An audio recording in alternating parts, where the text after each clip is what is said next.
We all know that on 15th August 1947, our country India got independence from British rule.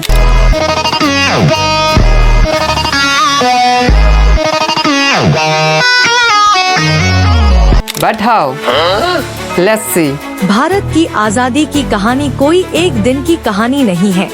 ये वो सफर है जो 1757 की प्लासी की लड़ाई से शुरू होता है, जब ईस्ट इंडिया कंपनी ने भारत की जमीन पर पहला कब्जा किया।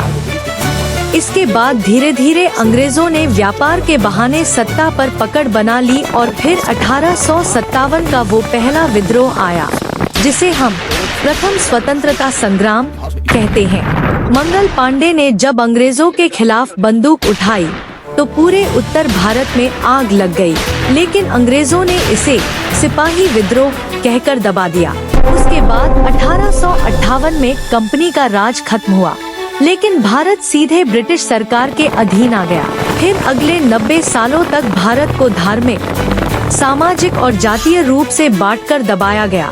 अंग्रेजों की डिवाइड एंड रूल नीति ने हमें आपस में तोड़ दिया। इसी दौरान 1885 में भारतीय राष्ट्रीय कांग्रेस बनी और आज़ादी की लड़ाई को संगठित रूप मिला।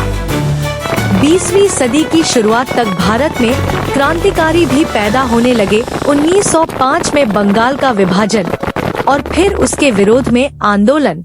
1919 में जलियांवाला बाग हत्याकांड, जिसने पूरे देश को हिलाकर रख दिया, जहां जनरल डायर ने निहत्थे लोगों पर गोलियां बरसा दी।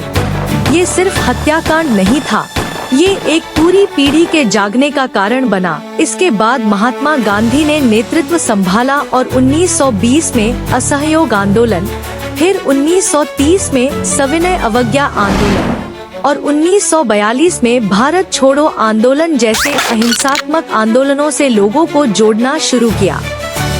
वहीं दूसरी ओर भगत सिंह, चंद्रशेखर आजाद और नेताजी सुभाष चंद्र बोस जैसे क्रांतिकारियों ने हथियार उठाकर आजादी की दूसरी राह चुनी, जो मानते थे कि अंग्रेजों को सिर्फ अहिंसा से नहीं बल्कि झकझोर कर निकाला जा सकता है।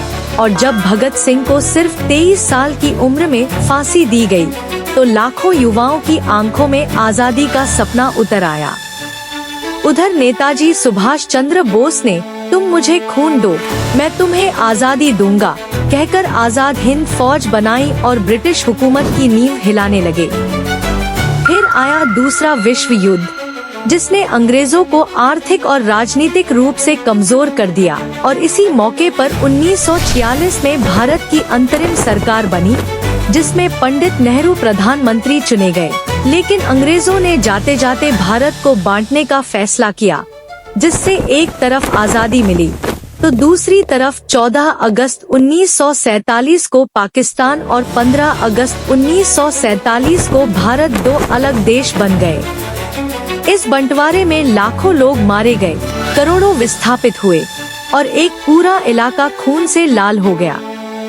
इसी भीषण त्रासदी के बीच 15 अगस्त 1947 की आधी रात को पंडित नेहरू ने संसद भवन में खड़े होकर वो ऐतिहासिक भाषण दिया, at the stroke of the midnight hour, और भारत ने पहली बार अंग्रेजों से पूरी तरह आजादी पाई। तिरंगा लाल किले पर लहराया गया। लोगों की आंखों में आंसू थे, लेकिन दिलों में उम्मीद थी। एक नया भारत जन्म ले चुका था, जो आज भी उन लाखों बलिदानों की बुनियाद पर खड़ा है। और यही वजह है कि 15 अगस्त सिर्फ एक तारीख नहीं, हमारी पहचान है, हमारी आत्मा है।